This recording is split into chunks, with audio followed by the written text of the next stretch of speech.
தாவேக கொடியில் இடம்பெற்றுள்ள யானை சின்னத்தை பயன்படுத்த தடை கோரிய வழக்கில் தமிழக வெற்றிக் கழக தலைவர் விஜய் பதிலளிக்க சென்னை உரிமையியல் நீதிமன்றம் உத்தரவு பிறப்பித்திருக்கிறதை முக்கிய செய்தியாக பார்த்துக் கொண்டிருக்கிறோம். இதுகுறித்தான கூடுதல் விவரங்களை வழங்குவதற்காக நமது தலைமை செய்தியாளர் சிவா இணைப்பில் இருக்கிறார். வணக்கம் சிவா, கூடுதல் விவரங்கள். ரவினா, தமிழக வெற்றி கழகத்தினுடைய கட்சி கொடியில் இடம்பெற்றுள்ள யானை சின்னத்தை பயன்படுத்த தடை கோரிய வழக்கில் அந்த கட்சியினுடைய தலைவர் விஜய் பதிலளிக்க சென்னை உரிமையியல் நீதிமன்றம் உத்தரவு பிறப்பித்திருக்கிறது.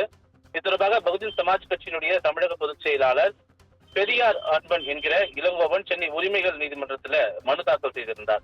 அதுல தமிழக வெற்றி கழகத்தினுடைய கட்சி கொடியில் யானை சின்னத்தை பயன்படுத்த தடை விதிக்க வேண்டும் என்று அவர் கோரிக்கை வைத்திருந்தார்.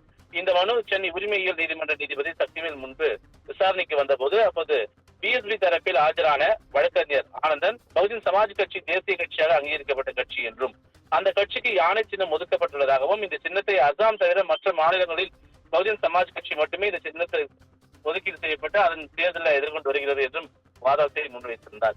நடிகர் விஜயினுடைய தமிழக வெற்றி கழகம் கட்சி கொடியில் யானைகள் இடம்பெற்றிருப்பது தேர்தல் சின்னங்கள் விதிகளுக்கு முரணானது எனவும் அவர் வாதத்தை முன்வைத்தார்.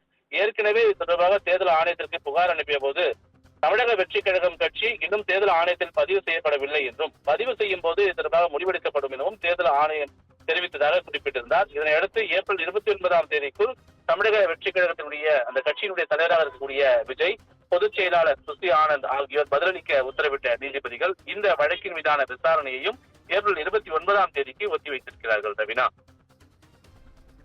கூடுதல் விவரங்களை வழங்கியமைக்காக நன்றி சிவா.